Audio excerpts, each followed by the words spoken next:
Okay, so we will start the class now. Okay.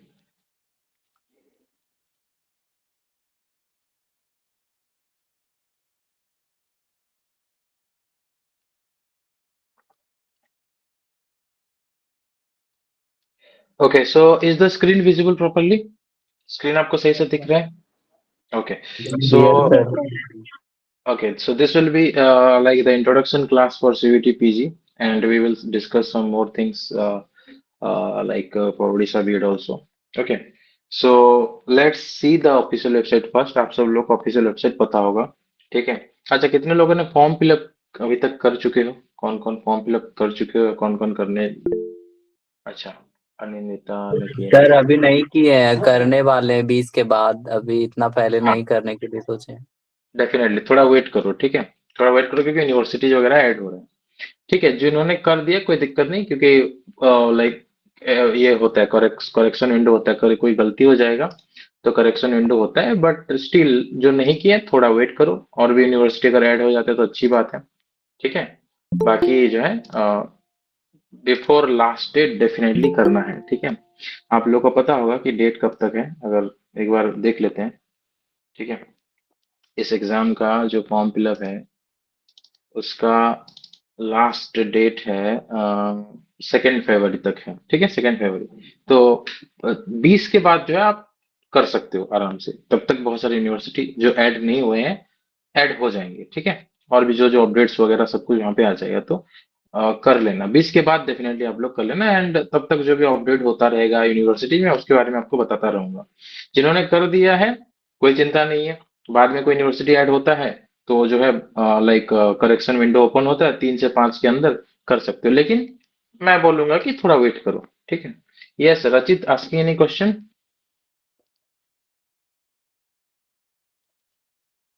Yes.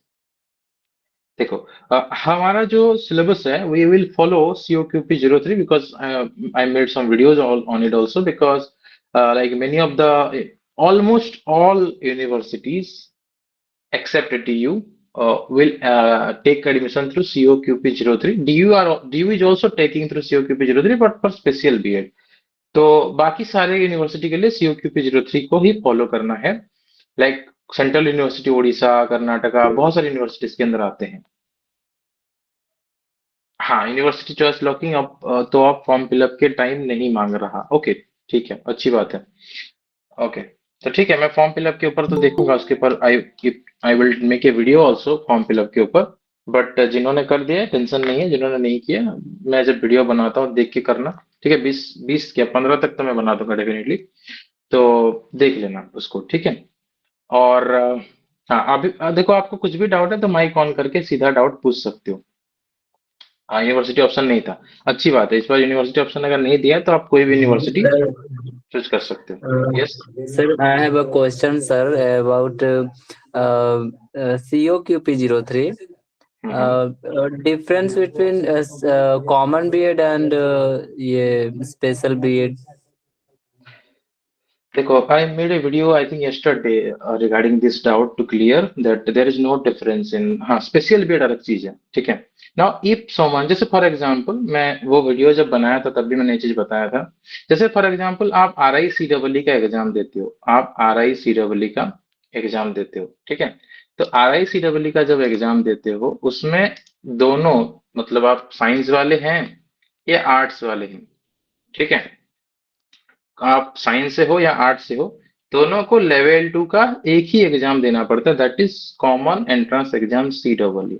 ठीक है, similarly किसी को फॉर एग्जांपल सेंट्रल यूनिवर्सिटी में बीएड करना है तो COQP 03 के थ्रू एक ही एग्जाम देके, अगर आपका साइंस स्ट्रीम है तो साइंस में जा सकते हो, आर्ट्स स्ट्रीम है तो आर्ट्स में जा सकते हो।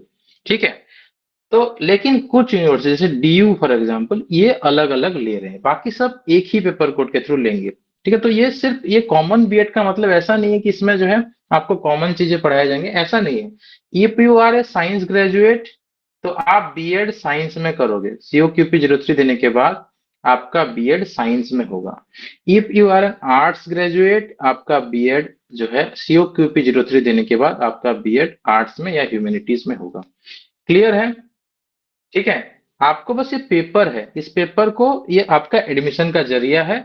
ये पेपर देते हो COQP03 अगर आप देते हो तो आप साइंस के स्टूडेंट बीएड साइंस कर सकते हो, आर्ट्स के स्टूडेंट बीएड आर्ट्स कर सकते हो। लेकिन पेपर दोनों को एक ही देना पड़ेगा, और उसके लिए आपको मैथ साइंस सोशल साइंस सब पढ़ना पड़ेगा। भले ही आप आर्ट्स से हो तो भी साइंस पढ़ना पड़ेगा, और साइंस से हो तो भी आर्ट्स पढ़ना पड़ेगा, but all these are general part. General part है, अप टू 10th लेवल तक का आपका आएगा, क्लास 10th लेवल तक का, जो जनरल स्टडीज बोलते हैं, जो यूपीएससी के एग्जाम में भी इवन पूछा जाता है, एसएससी के एग्जाम में पूछा जाता है, वो जनरल स्टडीज का पार्ट है। ये जनरल स्टडीज का पार्ट है, ठीक है, जनरल स्टडीज का पार्ट है। अब मैं इसको थोड़ा सा प्रूव करने के लिए, आपका जो है डाउट को और थोड़ा बेटर वे में क्लियर करने के लिए एक चीज आपको दिखाता हूँ, ठीक है। जैसे आप जो है ऑफिशियल वेबसाइट में जाओगे सीयूईटी का, तो यहाँ पे आप paper test paper for example choose करते हो COQP03, ठीक है। COQP03 के थ्रू मैं कोई भी यूनिवर्सिटी ओपन करता हूँ, for example central university of Jharkhand में ओपन करता हूँ, ठीक है। सेंट्रल यूनिवर्सिटी ऑफ झारखंड को फॉर एग्जांपल आप ओपन करते हो तो यहाँ पे जो बीएड है, यहाँ पे देखो क्या लिखा है, बीएड मतलब बैचलर ऑफ एजुकेशन, इसमें आपका COQP03 के थ्रू एडमिशन होगा। और कोई भी बच्चा जो साइंस से है, या सोशल साइंस से है, या ह्यूमैनिटी से है, ठीक है, वो अप्लाई कर सकता है।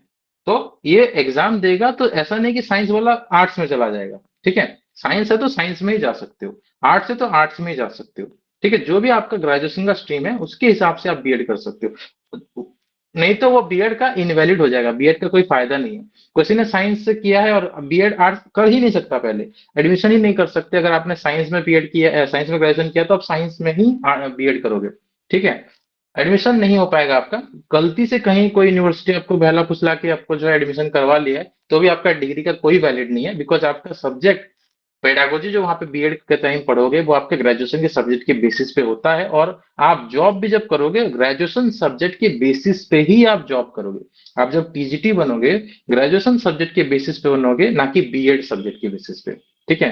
दैट्स आपका जब भी आप जॉब करोगे तो ग्रेजुएशन सब्जेक्ट देखा जाता है, इसीलिए ये चीज है। तो आप अगर आपको झारखंड में ये करना तो सिर्फ आपको COQP03 के थ्रू ही जाना पड़ेगा, साइंस वाले आर्ट्स वाले जो भी है। सिमिलरली हरियाणा का भी देख लो, हरियाणा में किसी को जाना है बीएड करने के लिए, तो उसको भी भले ही वो साइंस से हो या आर्ट्स से हो, उसको सिर्फ जो है COQP03 पेपर कोड को ही देना पड़ेगा। यहाँ पे देख लो COQP03, यहाँ पे भी साइंस सोशल साइंस और ह्यूमैनिटी किसी भी स्ट्रीम से बिलोंग करते हो आप जा सकते हो, बीटेक वाले भी जा सकते हैं। सिमिलरली गुरु घासीदास देखो, ये उड़ीसा का सेंट्रल यूनिवर्सिटी देखो, ये जो है इनका जो एडमिशन होता है, ये किसी भी स्ट्रीम से आप बिलोंग करते हो आप COQP03 के थ्रू जा सकते हो। जितना भी यहाँ इस लिस्ट में जितने भी यूनिवर्सिटी हैं, ये सारे यूनिवर्सिटी, यहाँ पे हो गया 5, फिर उसके बाद जो है यहाँ पे 11 है, ठीक है, 16 हो गया, और फिर उसके बाद यहाँ पे जितने भी हैं, मतलब जो 30 लगभग यूनिवर्सिटी जितने भी हैं, 25-30 यूनिवर्सिटी हैं, ये सारे यूनिवर्सिटी में अगर आपको एडमिशन है तो COQP03 के थ्रू ही आपको जाना पड़ेगा,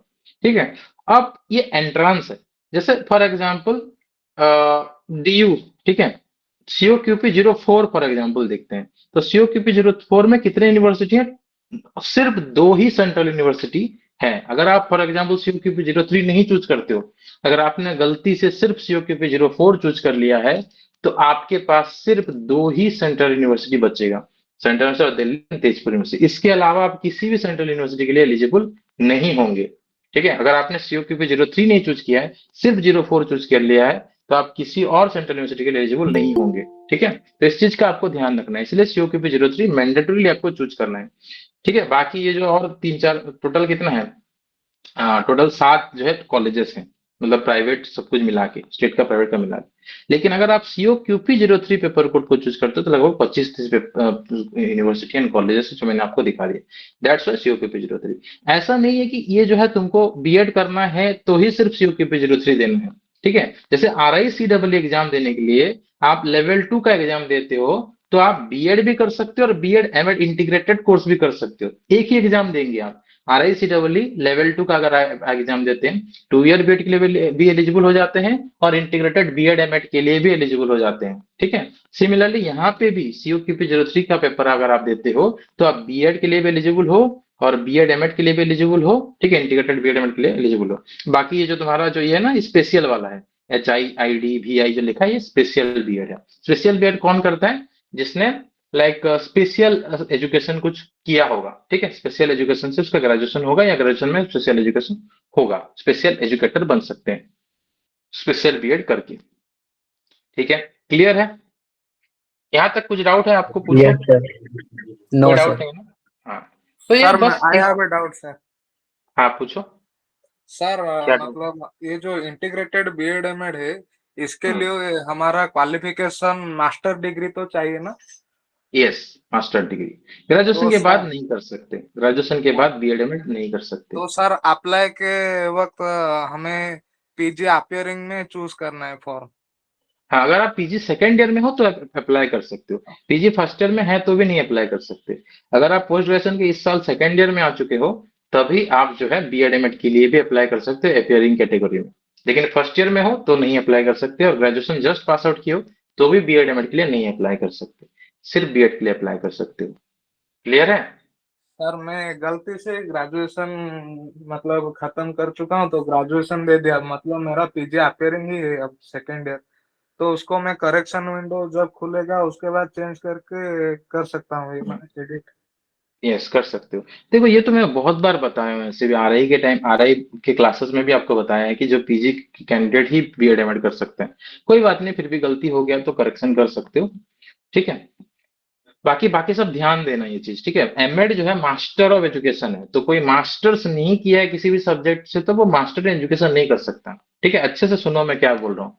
किसी ने बैचलर्स का कोर्स किया हुआ है तो ही वो बैचलर इन एजुकेशन कर सकता है। सिमिलरली, किसी ने मास्टर्स का कोर्स किया है, मास्टर ऑफ आर्ट्स या मास्टर ऑफ साइंस का कोर्स किया है, तभी वो मास्टर इन एजुकेशन का कोर्स कर सकता है।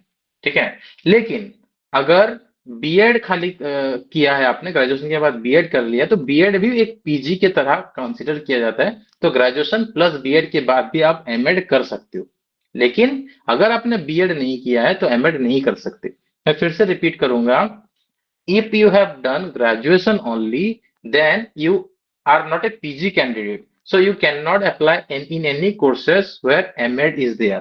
You can only apply for BEd because you have not completed your post graduation. So you cannot apply for Master of Education.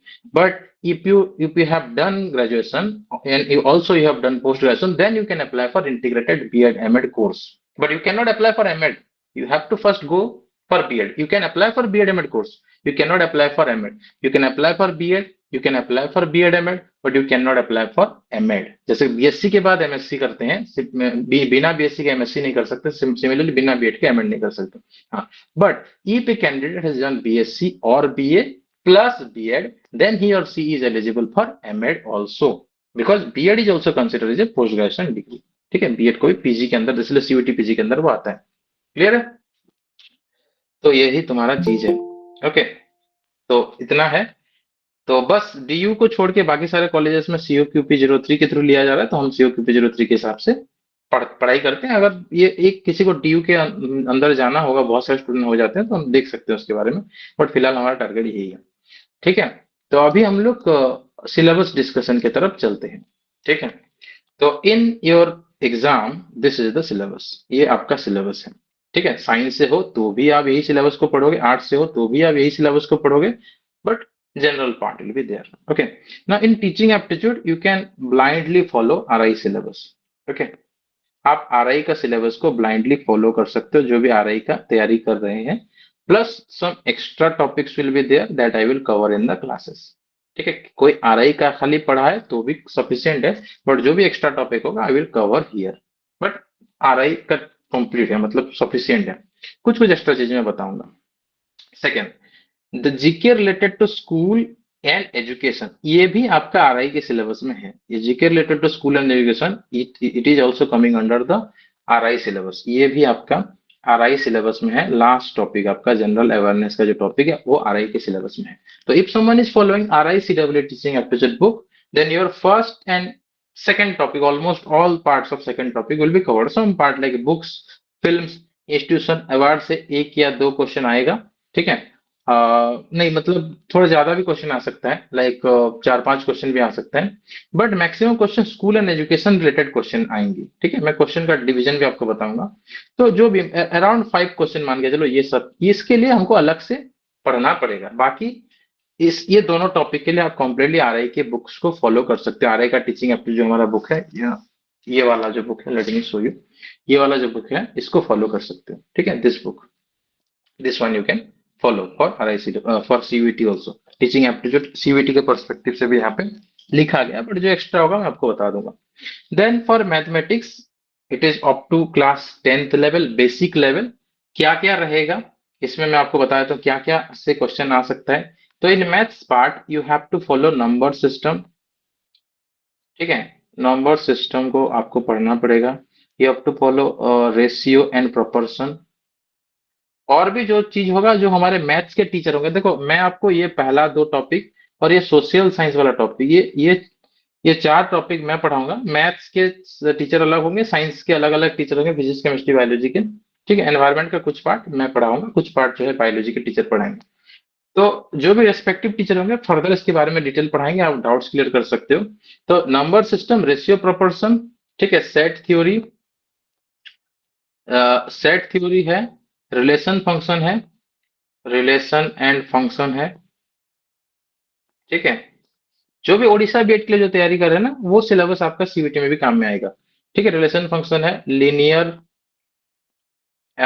Simultaneous and quadratic equation है, ठीक है। Linear simultaneous and quadratic equation, ठीक है, quadratic equation है।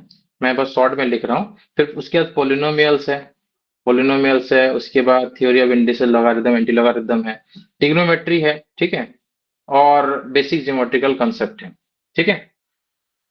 ये है जो आपका इसमें आ सकता है। और भी जो एक्स्ट्रा चीजें होंगे based on the previous years, CVT के एग्जाम 2022 से स्टार्ट हुआ है, तो 2022 से लेके जितना भी तुम्हारा क्वेश्चंस होगा उसको स्टडी करके जो है टीचर आपको पढ़ाएंगे। पहले पेपर कोड अलग था, पीजीक्यूपी समथिंग था, पीजीक्यूपी 01 पहले होता था, अभी सीयूक्यूपी 03 है। तो जो भी पेपर कोड है उसके हिसाब से you will get the previous years question and you will get the previous year discussion also, and accordingly आपको पढ़ाया जाएगा। तो मैथ्स का ये हो गया। हम्म। सर स्पेशल एजुकेशन आप जो बोले वो CWN स्टूडेंट्स के लिए ही है ना, मतलब हाँ, उनको स्पेशल, पढ़ाने के लिए। ये स्पेशल एजुकेटर कोई बनता है, बीएड इन स्पेशल एजुकेशन करते हो तो आप सिर्फ स्पेशल स्कूल में जॉब ले सकते हो, जिसका वैकेंसी बहुत कम होता है। आप नॉर्मल बीएड करते हो, ये वाला बीएड करते हो, तो आपको वैकेंसी बहुत ज्यादा मिलेगा। केवी में कर सकते हो, हर जगह कर सकते हो। स्पेशल एजुकेशन में भी ऐसा नहीं कि सीट नहीं है, हर एक केवी में, हर एक जेएनवी में एक एक सीट अभी ओपन हो रहा है, तो थोड़ा कम वैकेंसी होगा फिर भी। बाकी वैकेंसी ऐसा नहीं कि नहीं मिलेगा, मिलेगा काफी। स्पेशल बीएड भी आप कर सकते हो। स्पेशल बीएड का भी आई थिंक जो है, एक बार मैं आपको सारे कॉलेजेस में तो नहीं है, कुछ कुछ कॉलेजेस में है, तो वो भी मैं एक बार बता दूंगा कौन कौन कर सकता है। स्पेशल एजुकेशन, स्पेशल बीएड करते हो तो स्पेशल एजुकेटर बन सकते हो। You can deal with the special student only, specially abled और जो लाइक दिव्यांग बच्चे हैं उनको पढ़ा सकते हो। बट ये करते हो तो आप टीजीटी पीजीटी, जो नॉर्मल सब्जेक्ट के टीजीटी पीजीटी बन सकते हो, ठीक है। टीजीटी पीजीटी आप सब्जेक्ट के बन सकते हो, like math science social science ये सबके बन सकते हो। बट अगर स्पेशल बीएड आप करते हो तो सिर्फ स्पेशल एजुकेटर बन सकते हो। उसके बाद मैथ्स का सिलेबस मैंने डिस्कस कर दिया। साइंस का सिलेबस देखेंगे तो साइंस में फिजिकल साइंस है, ठीक है, एंड बायोलॉजिकल साइंस है, ठीक है। फिजिकल साइंस के अंदर आता है फिजिक्स एंड केमिस्ट्री। फिजिक्स में आपका एटॉमिक स्ट्रक्चर है, क्लासिफिकेशन ऑफ एलिमेंट्स है, chemical reaction and equation, motion है। फिजिक्स में तुम्हारा क्या है, एटॉमिक स्ट्रक्चर, सॉरी मोशन है फिजिक्स में, मोशन है, इलेक्ट्रिसिटी मैग्नेटिज्म है, हीट लाइट एंड साउंड है। और केमिस्ट्री में तुम्हारा एटॉमिक स्ट्रक्चर है, एटॉम एंड मॉलिक्यूल्स है, क्लासिफिकेशन ऑफ एलिमेंट है, केमिकल इक्वेशन एंड रिएक्शन है, और तुम्हारा इतना है फिजिक्स केमिस्ट्री में। इसमें फिजिक्स एंड केमिस्ट्री आएगा। बायोलॉजिकल साइंस में बायोलॉजी आएगा, ठीक है। बायोलॉजी में क्या क्या आएगा तुम्हारा, cell, basic structure, component, function, उसके बाद डाइवर्सिटी, नेचुरल रिसोर्सेस, ये सब आएगा। और कुछ कुछ और टॉपिक होंगे जो बायोलॉजी का टीचर पढ़ाएंगे आपको। और एनवायरमेंट, एनवायरमेंट में तुम्हारा ecosystem, flow of energy, biogeochemical cycle in nature, environmental degradation and pollution, global warming, green house gases, ये सब एनवायरमेंट में आएगा, ठीक है। और एक्स्ट्रा जो टॉपिक होगा, डिटेल सिलेबस जो है रेस्पेक्टिव टीचर आपको डिटेल बताएंगे, अब प्रीवियस क्वेश्चन को डिकोड करके। सोशल साइंस में क्या हो रहता है, सोशल साइंस में आपका 4 टॉपिक मेन है, वो है तुम्हारा history, geography, polity, economics. History, geography, polity, economics थोड़ा वास्ट है, तो ये मैं कवर कराऊंगा आपको, ठीक है। कुछ कुछ टॉपिक में भी अभिजीत सर भी पढ़ा सकते हैं, तो accordingly we will cover you. Art, music, theatre, ये सब जो है मैं आपको कवर कराऊंगा, ये ज्यादा नहीं है। Like I will cover this things, जो भी जितना भी है प्रीवियस ईयर क्वेश्चन के बेसिस पे हम इसको कवर करेंगे। ठीक है, तो ये तुम्हारा सिलेबस है। क्लियर है यहाँ तक? किसी को कुछ भी डाउट है? Anyone have any doubt? You can ask me. Okay, then we will continue further. आगे बढ़ सकते हैं।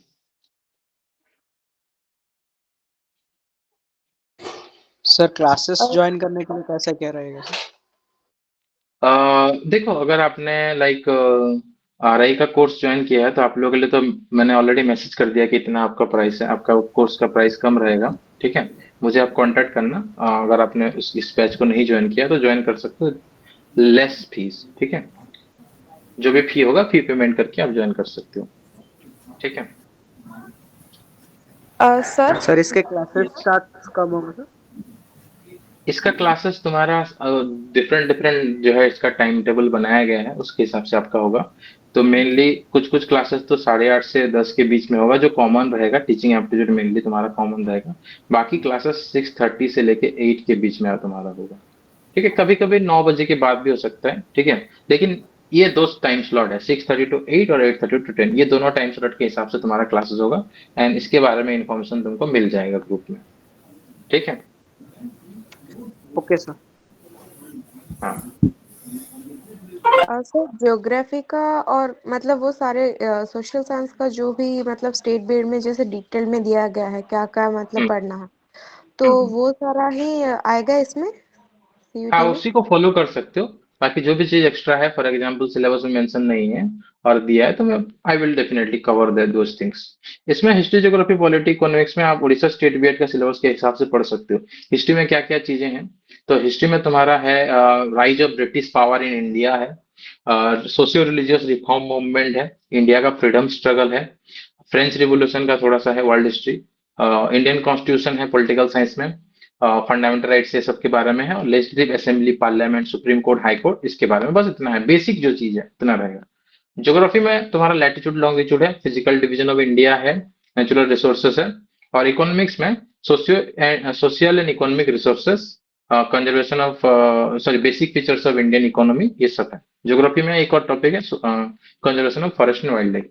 इसके अलावा और भी कोई टॉपिक होगा तो वो कवर किया जाएगा प्रीवियस ईयर क्वेश्चंस के हिसाब से। हम जब डिस्कस करेंगे तो वहां से हमको टॉपिक पता चल जाएगा क्या क्या टॉपिक है, और accordingly we will cover.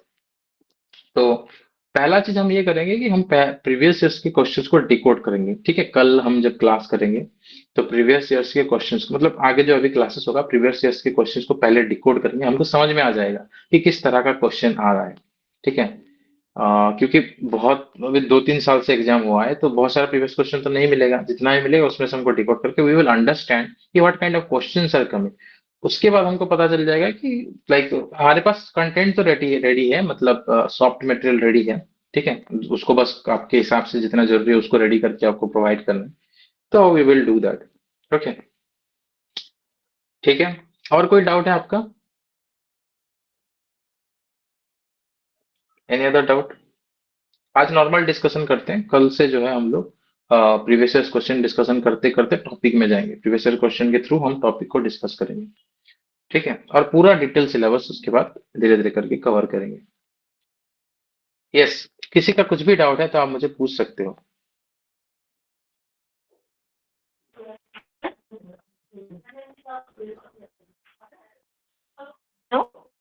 Sir, yes yes sir, yes, I आप am in second year of master. Yes तो you are.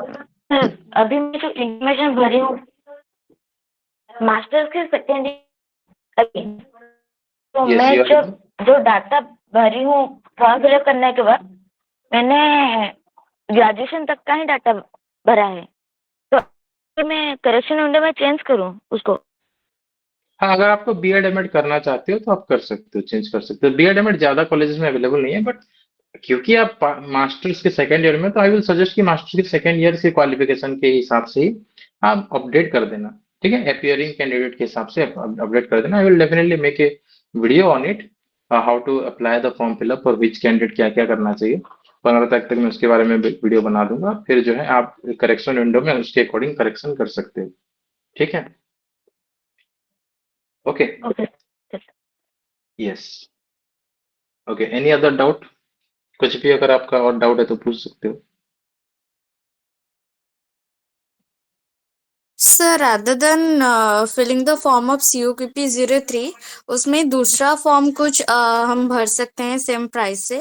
So like I have my major in English, like PG in English, तो और क्या सही रहेगा, suitable, most suitable?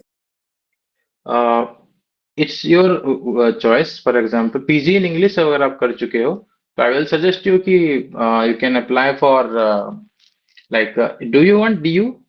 क्या आपको आप डीयू में पढ़ना चाहते हो क्या? No sir. तो फिर आप इंग्लिश का पीजी के लिए भी अप्लाई कर दो, ठीक है? पीजी इन इंग्लिश के लिए अप्लाई कर दो, जो भी पेपर कोड होगा उसके हिसाब से अप्लाई कर दो, ठीक है? देखो, okay sir. As you need to pay for two subject, whether you are applying for one subject or two subject, you have to pay the same price. So why like you like क्यों आप दूसरा subject अपना career के हिसाब से ना लो? तो I can suggest one course, MA in education. If someone wants to build career only in education field, I can suggest this particular paper, MA in education. Anyone from any graduation field can do MA in education. It is very very easy, ठीक है? मैंने खुद MA in education किया हुआ है, बहुत आसान है, बाकी पेपर से काफी आसान है। आप दूसरा किसी चीज का तैयारी कर सकते हो अगर आप MA इन एजुकेशन करते हो तो। और काफी सारे colleges MA in education provide कर रहे हैं, ठीक है? काफी सारे कॉलेजेस, कुछ यहाँ पे लाइक 10 सेंट्रल यूनिवर्सिटी आपको MA इन एजुकेशन प्रोवाइड कर रहे हैं। तो मैं ये सजेस्ट करूंगा, बट अगर आप इंग्लिश में कैरियर बनना चाहते हो, you want to become a PGT in English, देखो एजुकेशन के थ्रू आप पीजीटी इन एजुकेशन नहीं है, केवी जेएनवी इस तरह का सेंट्रल गवर्नमेंट स्कूल में एजुकेशन से पीजी एजुकेशन अगर आपने पीजी में किया है तो you can not become a PGT teacher, okay? But you can become assistant professor in teacher education, और असिस्टेंट प्रोफेसर इन एजुकेशन बन सकते हो या लेक्चरर बन सकते हो। तो अगर आपको स्कूल लेवल को ज्यादा टारगेट कर रहे हो तो I will suggest you do BEd as well as do a PG, ठीक है? बीएड करो और पीजी करो। आपका जो भी इंग्लिश LAQP 01 इंग्लिश के लिए है। किसी को फिजिक्स का कोई है, फिजिक्स में पीजी करना चाहता है तो फिजिक्स का पेपर देखो, केमिस्ट्री का देखो, लाइक दैट। और किसी को सिर्फ जो है एजुकेशन लाइन में आगे बढ़ना है तो एजुकेशन में जा सकते हो। ये जो आपका MA इन एजुकेशन है ना, ये थोड़ा इजी फील्ड रहता है, इसमें आप जा सकते हो। COQP जो है तुम्हारा 16 है तुम्हारा ये जो पेपर का कोड, ठीक है? बाकी आपकी मर्जी है। इससे इसके थ्रू आप पीजीटी नहीं बन सकते। जैसे मैंने बोला, पीजीटी बनने के लिए फिर से आपको किसी और सब्जेक्ट में पीजी करना पड़ेगा। भले ही आपने MA इन एजुकेशन से पीजी किया है, आपको दूसरा सब्जेक्ट में पीजी करना पड़ेगा, ठीक है? तो बाकी अगर आप करते हो, प्रिपरेशन करते हो, तो I can teach you, because मैंने इसके बारे में, इसके थ्रू मतलब एजुकेशन के ऊपर मैंने काफी स्टडीज किया है। Like have clear net also, net JRF भी मैंने क्लियर किया हुआ है, और लाइक एग्जाम्स वगैरह भी मैं उसके रिलेटेड मैंने दिया है। तो I can help you in this particular paper, but it's your choice. Sir yes. Sir मेरा मतलब एक अभी जो ग्रेजुएशन कर रही हूँ उससे रिलेटेड एक डाउट था। मतलब आपने कहा ना एजुकेशन से, तो सर हमारा DSC 3 एक पेपर है जिसमें है policy and practices in school education, और एक है policy and practices in higher education. तो मैं बीएड कर रही हूँ फ्यूचर में, तो मैं कौन सा चूज करूँ तो अच्छा रहेगा? बीएड तो मतलब आप ग्रेजुएशन कर रहे हो, ग्रेजुएशन के बाद बीएड करना चाहते हो ना, या पीजी करना चाहते हो? BEd sir. बीएड में तो आपका जो भी ग्रेजुएशन सब्जेक्ट होगा उसके हिसाब से आपको बीएड करना है। मतलब यू कैन नॉट लाइक आप अपने हिसाब से बीएड में सब्जेक्ट नहीं चूज कर सकते हो। बीएड आपकी ग्रेजुएशन के सब्जेक्ट के हिसाब से आपको चूज करना पड़ेगा, ठीक है? अभी आप नहीं कौन कौन सर, से सब्जेक्ट में कर रहे हो? अभी ग्रेजुएशन के लिए एक पेपर है ना, तो उसमें ऑप्शन है दो कि policy and practices in school education and higher education. अच्छा, तो मैं वही पूछ रही थी कि उन दोनों में से कौन सा अच्छा रहेगा? देखो, like I will suggest you to do school education. School education करने से फायदा ये है कि आप आपका जो है थोड़ा ज्यादा अपॉर्चुनिटी मिलेगा स्कूल्स में, जो है अपॉर्चुनिटी वैकेंसी ज्यादा मिलता है, उस हिसाब से मिलेगा। But if you are targeting only higher education, like for to become a lecturer and all, I I will suggest you to do like, अगर आपको आगे जाकर रिसर्च करना है ना तो हायर एजुकेशन पे रिसर्च करो, ज्यादा फायदा है। टीचर लेवल तक आपको रहना है, मतलब टीचर लेवल तक ज्यादा फोकस करना है तो स्कूल का करो। If you want to focus for the college and assistant professor level thinking रखते हो तो आप कॉलेज के लिए रिसर्च मतलब हायर एजुकेशन के लिए करो, ठीक है, इट्स अप टू यू। तो सर इससे कुछ मतलब अफेक्ट होता है क्या, मतलब बीएड में जो सब्जेक्ट देते हैं? नहीं नहीं, कोई प्रॉब्लम नहीं, मेन सब्जेक्ट से इफेक्ट होता है, मतलब मेन सब्जेक्ट आपका सही रहना चाहिए, ठीक है। मतलब कुछ कुछ लोग बहुत सब्जेक्ट कॉम्बिनेशन बहुत खराब रहता है कुछ कुछ कॉलेज में, तो वहां पे दिक्कत होगा। बाकी कोई दिक्कत नहीं है, आपका मेन सब्जेक्ट जो कोर सब्जेक्ट है, फिजिक्स केमिस्ट्री मैथ्स बायोलॉजी या हिस्ट्री ज्योग्राफी पॉलिटी इकोनॉमिक्स, जो भी तुम्हारा मेन सब्जेक्ट है वो सही रहना चाहिए बस। बाकी एक्स्ट्रा जो भी लेते हो प्रॉब्लम नहीं है। ओके। हाँ, तो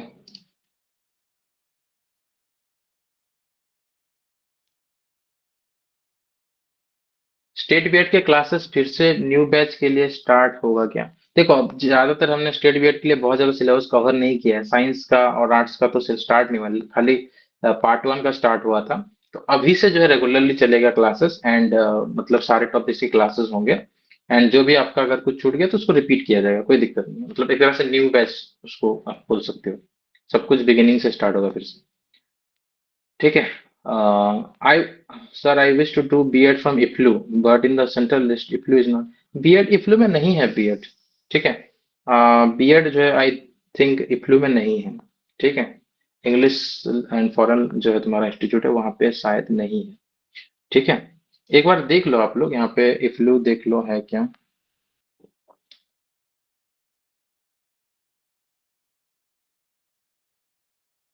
मतलब देख लेना, मेरे हिसाब से तो आई थिंक बीएड शायद नहीं है, हो भी सकता है अभी इंक्लूड किए भी होंगे, बट शायद नहीं है, ठीक है। तो नहीं लिस्ट में है तो बाद में ऐड हो सकता है, अगर है तो बाद में ऐड होगा, अगर नहीं है उस कॉलेज में तो फिर तो मतलब नहीं कर सकते वहां पे, ठीक है। ओके, तो ये है तुम्हारा। हाँ, तो जिस कॉलेज मतलब जिस जहां जहां है वहां करो, ठीक है। सेंट्रल यूनिवर्सिटी है इग्लू, तो इसमें देख लेते हैं, ठीक है। मैं देखूंगा उसके ऊपर, मुझे जितना लग रहा है शायद नहीं है इग्लू में, ठीक है। तो okay, any other doubt? Yes sir, एक क्वेश्चन है कि जैसे सर अभी हम बीएड रेगुलर से कर लेते हैं सेंट्रल यूनिवर्सिटी से और इग्नू से मास्टर्स करेंगे तो क्या वो सेम सेशन में वैलिड होगा वो डिग्री? हाँ हाँ, as per the UGC guideline अगर सब कुछ सही है तो वैलिड होगा, कोई दिक्कत नहीं। यूजीसी गाइडलाइन के हिसाब से भी 2 डिग्री आप कर सकते हो साइमल्टेनियसली, तो कोई दिक्कत नहीं है। बस अब एक बार थोड़ा लाइक चेक कर लेना, मतलब अप्लाई वगैरह करते टाइम, अप्लाई जब आप करोगे कॉलेज में तो एक कॉलेज में एक फॉर्म भरना होता है, वो भी भर लेना, मतलब उनको इन्फॉर्म कर देना कि हम ऐसा कर रहे हैं, तो फिर कोई दिक्कत नहीं है, और कॉलेज सर वाला अलाउ कर देते हैं, ये यूजीसी अलाउ। एक हाँ, क्या कहता है, एक टीचर से पूछे थे तो वो बोले ना कि नहीं, इग्नू से आप मास्टर्स कर रहे हो तो इग्नू वाला ये उसमें उनका उसके प्रोस्पेक्टस में लिखा हुआ है, क्या कहता है कि आप एनसीटी रिकॉग्नाइज्ड कोई भी डिग्री आप नहीं कर सकते हैं यदि इग्नू से कर रहे हैं तो कोई देखो, ऐसा। वही वही मैं बोल रहा हूँ, अगर अगर आपका कॉलेज आपको लाइक अलाउ नहीं करता है, मतलब इग्नो में कर रहे हो, इग्नो वाला अलाउ नहीं कर रहा है, इग्नो के प्रोस्पेक्टस गाइडलाइन के हिसाब से अगर आप नहीं मतलब वहां पे अलाउ नहीं कर रहा है तब दिक्कत होगा। लेकिन अगर इग्नो वाला अलाउ कर रहा है तो फिर कोई उसमें दिक्कत नहीं है, तो गाइडलाइंस थोड़ा देखना पड़ेगा। I will definitely check once कि इग्नो वाला अलाउ कर रहे हैं कि नहीं कर रहे हैं। इग्नो से यस एट द सर, एक सेम बार टाइम इग्नो से भी देखिएगा। कर सकते हैं। Yes yes. English honours graduation student, हाँ, देखो आप कोई कोई भी ऑनर्स आप कर रहे हो ना बीएड के लिए, COQP 03 को ही चूज करना है, ठीक है। क्योंकि COQP 03 के थ्रू ही आपका एडमिशन होगा, आपका फिजिक्स ऑनर्स हो, केमिस्ट्री ऑनर्स हो, इंग्लिश ऑनर्स, कोई भी ऑनर्स हो, आपका COQP 03 के थ्रू ही एडमिशन होगा सेंट्रल यूनिवर्सिटीज में, एक्सेप्ट TU, ठीक है। बाकी दूसरा पेपर कोड अगर आपको चूज करना चाहते हो तो आप इंग्लिश वाले इंग्लिश के पीजी के लिए कर सकते हैं, ठीक है। आप फिजिक्स वाले फिजिक्स में पीजी के लिए अप्लाई कर सकते हैं, आपका जो टारगेट है उसके हिसाब से अप्लाई कर सकते हो, ठीक सर है। यस। सर आंध्रा बीएड क्या होता है? आंध्रा बीएड मत करो, मतलब कुछ नहीं होता है ना तो उस केस में आंध्रा बीएड करना, और बिल्कुल कुछ भी नहीं हो पाता है तो, ठीक है। ऐसा नहीं कि आंध्रा बीएड करने के बाद जॉब नहीं मिलता है, मतलब मिलता है बट बहुत ज्यादा डिफिकल्टी होता है आजकल तो, मतलब आंध्रा बीएड में भी आपका सारे डॉक्यूमेंट्स प्रॉपरली चेक किए जाते हैं, ठीक है। तो आंध्रा बीएड एक तरह से डिस्टेंस में बीएड प्रोवाइड करते हैं, पैसा लेते हैं और आपको डिग्री देते हैं टाइप का चीज है। बहुत ज्यादा मेहनत उसमें करना नहीं पड़ता, एग्जाम वगैरह देना पड़ता है। बट उड़ीसा में फॉर एग्जाम्पल क्या होता है कि अभी आंध्रा बीएड के लिए स्ट्रिक्ट रेगुलेशन ला रहे हैं, तो उसमें दिक्कत होगा। I will suggest regular BEd करो, ताकि कहीं आपको दिक्कत नहीं होगा आगे। ठीक है, सेंट्रल में जॉब कर सकते हो, सेंट्रल गवर्नमेंट में जॉब करने के लिए आंध्रा बीएड में भी अलाउ नहीं करेंगे।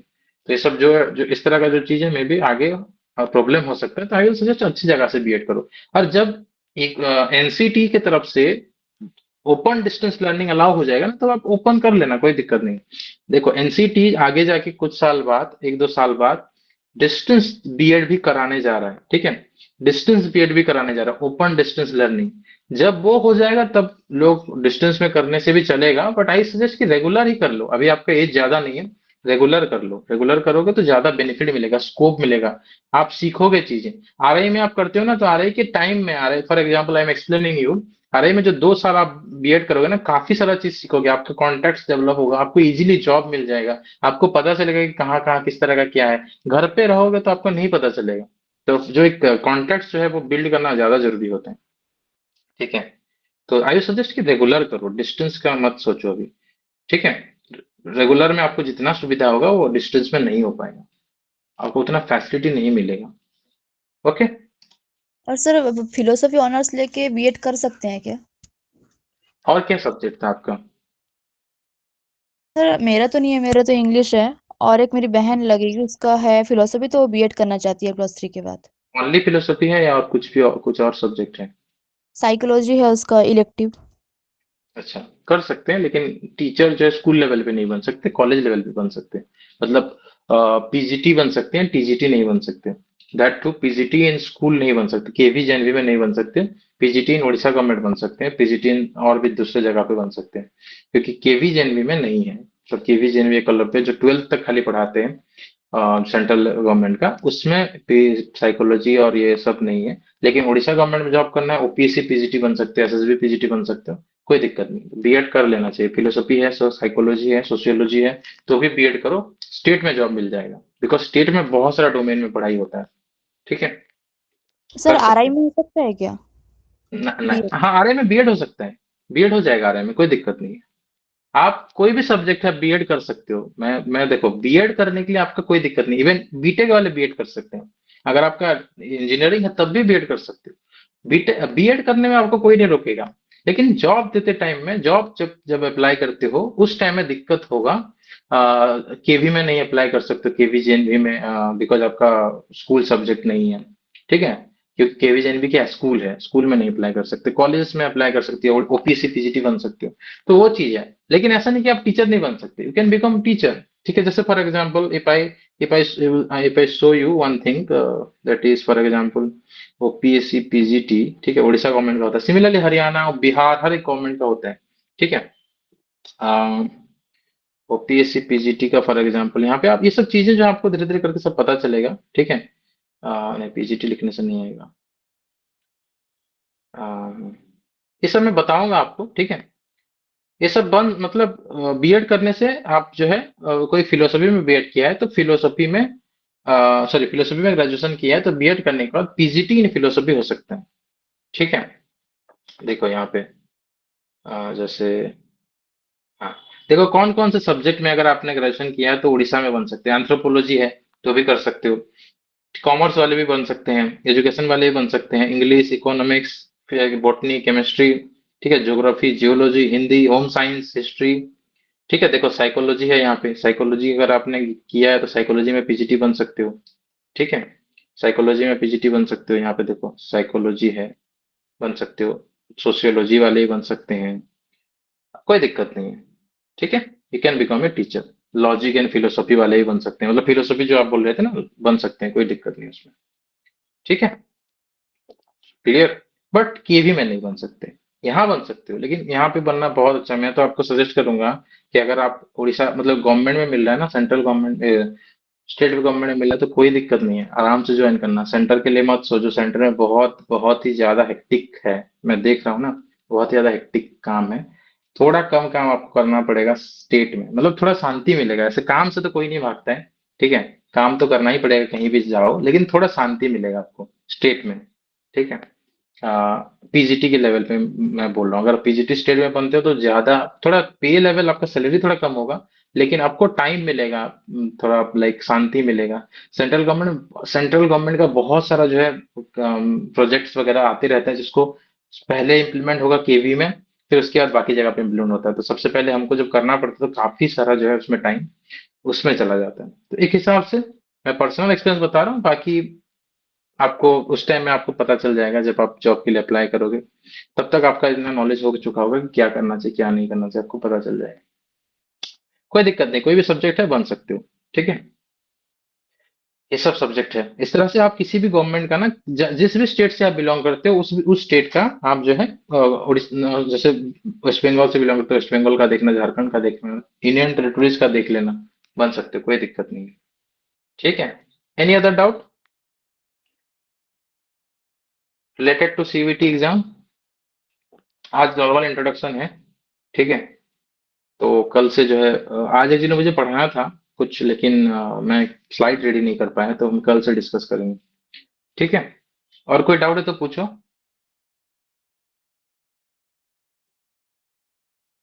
ओके, सो नहीं तो हम अभी क्लास को एंड करते हैं आज का। आपका टाइम टेबल वही रहेगा, सीवीटी बैच का टाइम टेबल भेजा जाएगा आपके ग्रुप में आज ही, नहीं तो कल सुबह मैं आपको भेज दूंगा टाइम टेबल। 6:30 से 8 का एक स्लॉट है, और 8:30 से 10 बजे के बीच में जो है ये हमारा मेन टाइम स्लॉट है। तो उस बीच में जो भी आपका क्लास होगा उसी बीच में होगा, इवनिंग टाइम में होगा, सुबह कोई क्लास नहीं होगा। संडे हो सकता है, बट बाकी दिन वर्किंग डे में आप लोग कॉलेज में पढ़ रहे हो तो डेफिनेटली उस चीज का ध्यान रखा जाता है। Any other doubt? Sir yes. Sir CUET का एग्जाम तो मार्च में होगा, तो इसमें आरआई का सिलेबस तो इसमें हाफ कवर हो गया है, हाँ, तो इन रिमेनिंग टाइम में कवर हो जाएगा ना सर हम लोगों से? देखो आरआई का सिलेबस 3 बार कवर होगा, it's my guarantee to all of you, ठीक है। आरआई का सिलेबस 3 टाइम्स कवर होगा, ठीक है। अभी जो भी सुपर 50 बैच के बच्चे है ना, 3 बार कवर होगा, इट्स माई गारंटी, ठीक है। कैसे 3 बार कवर होगा मैं बता रहा हूँ। रीजनिंग प्रशांत सर ऑलरेडी कवर कर चुके हैं, 1-2 टॉपिक बचा है, वो इस महीने में खत्म कर देंगे, ठीक है। सिमिलरली टीचिंग एप्टीट्यूड भी मेरा टारगेट है जनवरी तक मैं जो है खत्म करने की कोशिश करूंगा, मैक्सिमम टू मैक्सिमम फरवरी के फर्स्ट वीक तक। इंग्लिश का भी फरवरी 15 तक, मतलब फरवरी 15 तक एनी हाउ जो है एक बार पूरा सिलेबस खत्म हो जाएगा आरआई का बैच का। फिर उसके बाद फरवरी से लेके आपका अप्रैल मार्च तक, मार्च के एंडिंग तक, ठीक है, रिवीजन राउंड होगा, क्विक रिवीजन राउंड। मार्च अप्रैल तक ये रिवीजन चलेगा, मतलब जो भी पढ़े उसको थोड़ा डिटेल रिवीजन करते करते चलेंगे। उसके बाद मई के महीने में, अप्रैल लास्ट या मई के महीने में एग्जाम से जस्ट जो है 30-40 दिन पहले आपका जो है रैपिड रिवीजन होगा। रैपिड रिवीजन में फिर से डिस्कस किया जाएगा। तो ये हमारा स्ट्रक्चर है, एटलीस्ट 3 बार आपका सिलेबस कंप्लीशन होगा। सिलेबस कंप्लीशन में बिल्कुल चिंता मत करो। देखो अभी धीरे धीरे क्यों चल रहा था, बिकॉज अभी अगर हम दौड़ा दौड़ा के चलाते ना तो आप समझ नहीं पाते, इसलिए आपको धीरे धीरे करके आपको एक्वांटेड करते करते जा रहे हैं। जैसे जैसे आप समझते जाओगे वैसे वैसे स्पीड बढ़ता जाएगा, ठीक है। तो आरआई के स्टूडेंट का 3 बार सिलेबस कंप्लीशन होगा, it's my guarantee to all of you. हर एक सब्जेक्ट का सिलेबस कंप्लीशन के ऊपर टेंशन मत लो, 5 साल से हम लोग इसी चीज को कर रहे हैं। इस तरह से एक साल में 3 बार सिलेबस मिनिमम कंप्लीट होता है, ठीक है। और बहुत ही कम सिलेबस है। मैं टीचिंग एप्टीट्यूड जितना टॉपिक बचा है ना, एक एक दिन में कवर कर सकता हूँ। 2-2.5 घंटे का क्लास ले लूंगा ना, एक एक दिन में कवर हो जाएगा, ठीक है। बस उसको थोड़ा डिटेल करके, ज्यादा ये डिस्कशन करके, डेली क्वेश्चन डिस्कशन करके इसीलिए कर रहे हैं ताकि आपको बेटर समझ में आए, ठीक है। कवर करना होता तो हम लास्ट में, आपको पता है 1 मंथ बैच हम करते हैं। 1 मंथ बैच आप देखना, हर साल 1 मंथ बैच होता है, 1 महीने में सिलेबस कंप्लीशन होता है, दिन में 2-3 क्लासेस करके। रैपिड जो भी जितना चीज चाहिए उतना चीज को पढ़ाना है। क्वेश्चन आंसर डिस्कशन वगैरह के लिए स्कोप नहीं है, बस सिलेबस कवर कर देना है। तो 1 मंथ बैच भी होता है, और 1 मंथ बैच वहां चलता रहेगा, आप इधर टेस्ट सीरीज देते रहेंगे, 1 मंथ बैच का भी क्लासेस अटेंड करेंगे। टेंशन मत लो, ठीक है, सिलेबस के लिए टेंशन मत लो। सर हिस्ट्री ज्योग्राफी क्लास तो नहीं हो रहा है अभी? हाँ, हिस्ट्री ज्योग्राफी आरआई का बात कर रहे थे ना आप, एससी का बात कर रहे हो? सर ओडिशा बीएड का। ओडिशा बीएड का भी मैं आपको जो है गारंटी दूंगा कि एटलीस्ट 2 टाइम सिलेबस कंप्लीट होगा, एटलीस्ट ट्वाइस। एक बार जो है पूरा पढ़ेंगे, दूसरा बार रिवीजन होगा, ठीक है, एटलीस्ट ट्वाइस। सीयूईटी का एक ही बार कंप्लीट होगा, क्योंकि सीयूईटी का हमारे पास कम टाइम है, तो एक बार अच्छे से पढ़ाई होगा और उसका क्वेश्चन होगा। ओडिशा बीएड का 2 बार सिलेबस कंप्लीशन होगा, आरआई का 3 बार सिलेबस कंप्लीशन होगा। This is my guarantee to all of you. दूसरा टाइम जो कंपटीशन होगा वो revision plus question answer discussion होगा ओडिशा बीएड का। आरआई का क्या क्या स्ट्रक्चर है हमारा? आरआई का जो सुपर 50 डिटेल, जो सुपर 50 बैच जो ज्वाइन किया उनके लिए मैं बता रहा हूँ, एक बार डिटेल में पढ़े आप लोग, ठीक है। उसके बाद दूसरा जो होगा रिवीजन होगा, ठीक है। तीसरा बार जो होगा वो रैपिड रिवीजन होगा, क्योंकि आपने बहुत पहले जुलाई से ज्वाइन किया है। ओडिशा बीएड का क्योंकि हमने अभी स्टार्ट किया है, अभी जस्ट 1 महीना हुआ है, तो इसका भी डिटेल चलेगा प्लस रिवीजन चलेगा। जितना नेक्स्ट टाइम होगा वो रिवीजन और रैपिड रिवीजन, रिवीजन या रैपिड रिवीजन चलेगा, क्वेश्चन आंसर डिस्कशन करते करते। सीयूईटी का एक बार सिलेबस कंप्लीशन होगा, ठीक है, और उसके साथ जो है क्वेश्चन आंसर करेंगे, क्वेश्चन आंसर करते करते भी वहां पे रिवीजन हो जाएगा, रिवीजन क्वेश्चन आंसर करते करते हो जाएगा। तो ये हमारा स्ट्रक्चर है, ठीक है। अभी तो धीरे चल रहा था, इसको देखो अभी धीरे चल रहा था, ऐसा मत सोचो कि मतलब कवर ही नहीं हो पाएगा, मतलब ऐसा ही चलता रहेगा। Don't think we are doing this from 5 years, ठीक है। एंड ऐसा स्ट्रेटेजी इस तरह से किया गया है ताकि आपको जो है मतलब ऐसा ना लगे कि भाग रहे हैं वो लोग, ठीक है। आपको जो है ज्यादा प्रेशर नहीं देना चाहते हैं, इसलिए इस हिसाब से चल रहा है, ओके। टेंशन मत लो, इट्स माय गारंटी। पढ़ाएंगे, उतना ज्यादा सिलेबस है नहीं आपका, ठीक है। मतलब जितना ज्योग्राफी का जितना सिलेबस है, ज्योग्राफी का खाली टोटल 5 क्लास में ज्योग्राफी पूरा खत्म हो जाएगा, अगर मैं थोड़ा लाइक लंबा लंबा क्लासेस करता हूँ, मैराथन टाइप क्लास करता हूँ तो। टेंशन मत लो उसके लिए, सिलेबस कंप्लीशन के लिए टेंशन मत लो। आप बस समझो जो भी पढ़ाया जा रहा है उसको कंप्लीटली समझो, that's the most main motive. हमारे यहाँ पे मेन यूएसपी क्या है कि जो भी जितना भी हम डिस्कशन करते हैं वो बच्चे उसको लॉन्ग टर्म तक याद रखते हैं। इसलिए अभी जो कुछ दिन अभी सीटेट का एग्जाम हुआ, कुछ बच्चे आरआई का जो पढ़े हुए थे वहां से उनको सीटेट क्लियर करने में भी उनको हेल्प हुआ, ठीक है, क्योंकि बहुत टाइम दे के हम उनको पढ़ाते हैं चीजें, मतलब डिटेल में ये करते करते पढ़ाते हैं, ठीक है। बार बार रिपीटेडली पढ़ते पढ़ते वो चीज जो है एक तरह से लॉन्ग टर्म मेमोरी में बन जाता है। यस, और बोलो, एनी अदर डाउट? समझ गए ना, ये हमारा स्ट्रक्चर है, इस तरह से कवर हो जाएगा, चिंता मत करो। आरआई का अगर आपने सुपर 50 बैच ज्वाइन किया है, टीचिंग एप्टीट्यूड में अभी जो है क्या बाकी है, टॉपिक 3 है बाकी है, 3 टॉपिक बाकी है, ठीक है, 4 topic, sorry. Digital initiative and pedagogy को इंक्लूड करके टोटल 4 टॉपिक है। डिजिटल इनिशिएटिव पेडागोजी एक दिन में हो जाएगा, इमोशन सोशल इंटेलिजेंस एक दिन में हो जाएगा, बाकी जो 2 टॉपिक है उसमें टोटल 5 क्लास लगेगा। तो टोटल जो है 7-8 क्लासेस के अंदर पूरा सिलेबस खत्म हो जाएगा। इसीलिए मैं बोल रहा हूँ कि इस महीने के लास्ट तक या फरवरी फर्स्ट वीक में पूरा सिलेबस आ रहेगा, एक बार फर्स्ट राउंड कंप्लीट हो जाएगा, ठीक है, clear? Yes, any other doubt? Sir Odisha BEd में तो मतलब कि ओडिया भी तो है सिलेबस, तो और रूटीन में तो ओडिया मेंशन किया नहीं गया है। अच्छा, उड़िया, हाँ ठीक है, I will check and include that. मतलब जो इंग्लिश एंड उड़िया एक दिन आपका वहाँ पे एक दिन जो है एक्स्ट्रा टॉपिक या एनी टॉपिक समथिंग कुछ लिखा है ना संडे को, तो संडे को आपका होगा उड़िया एंड इंग्लिश का क्लास, ठीक है। टाइमिंग आपका सीवीटी का टाइमिंग बता देता हूँ आपका, 6:30 से 8 के बीच में कुछ कुछ क्लासेस होगा, और 8:30 से 10 के बीच में कुछ कुछ क्लासेस होगा। ये सीवीटी का और उड़ीसा का सिमिलर जो है स्ट्रक्चर है। आरआई का तुम्हारा टाइमिंग 8:30 से 10 है, बाकी जो भी टाइमिंग है 6:30 से 8 के अंदर होगा।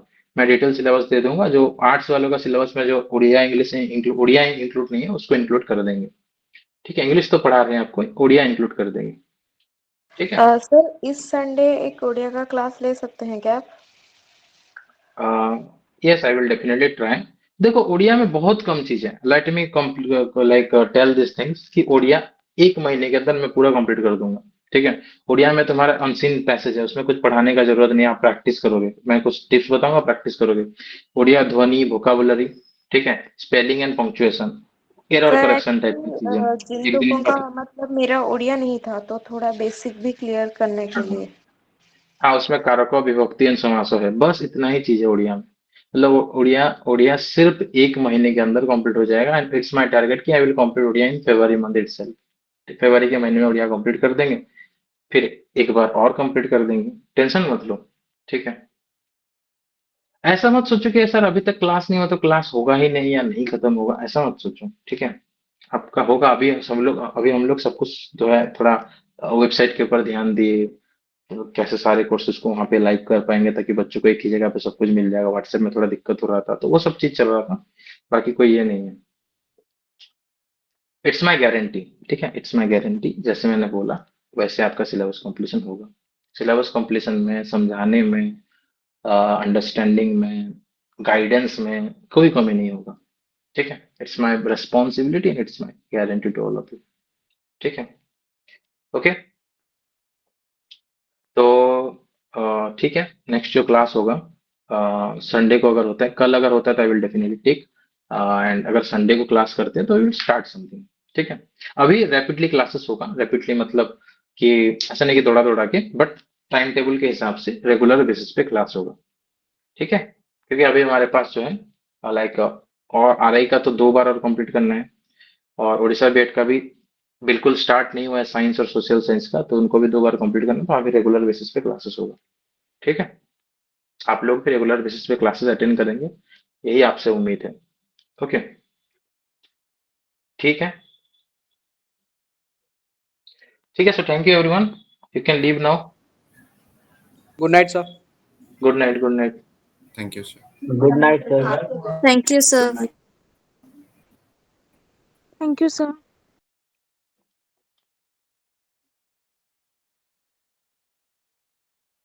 Sir yes, sir last question था सर, आरआई में क्या प्लेसमेंट मिलता है?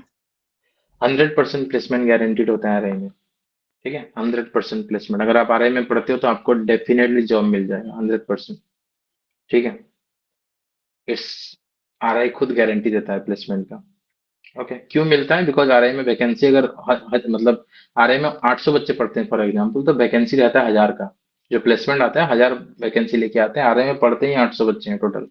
800 में ज्यादा बोल रहा हूँ, मतलब सब कुछ मिस पूरा 4 साल का मिला दोगे तो 800 बच्चे हैं। ठीक है, तो इसलिए आरआई में जॉब जो है आराम से मिल जाता है कैंपस प्लेसमेंट के थ्रू। ठीक है, सर 100%। यस, सर और मैं जनरल कैटेगरी के लिए कितना मार्क रखने से होगा +3 के बाद आरआई में होने के लिए? एटलीस्ट 60%, एटलीस्ट 60% चाहिए। ठीक है, 60 यस से सर। कम होता है ना, थोड़ा थोड़ा प्रॉब्लम होगा। ऐसा नहीं कि नहीं कर सकते, 60 से कम में कर सकते हो, बट आपको एंट्रेंस में बहुत अच्छा करना पड़ेगा। बट अगर 60% मार्क्स एटलीस्ट है आपका, तो बहुत बढ़िया चांस है आपका। एंट्रेंस में 130 और स्कोर कर लेते हो, 130 प्लस स्कोर करते हो 130 से 140 के बीच में, तो आपका पक्का सिलेक्शन हो जाएगा। 60% मार्क्स हो तो भी। अगर आपका 80% मार्क्स है तो 130 के अंदर, 120 से 130 के अंदर भी आपका सिलेक्शन हो जाएगा। 90% मार्क्स है तो 110 से 120 के बीच में हो जाएगा। सर ठीक है, ओवरऑल कितना % रखना पड़ेगा, मतलब कि CEE में और मेरा ग्रेजुएशन का मार्क में? ओवरऑल 75 to 80 आउट ऑफ 100, 80 तक मान के चलो। ठीक है, यस दोनों का सर। मिला के 75 to 80। Okay, yes. ठीक है। सो थैंक यू ठीक सर। है, हाँ, हाँ sir, good night. Good night.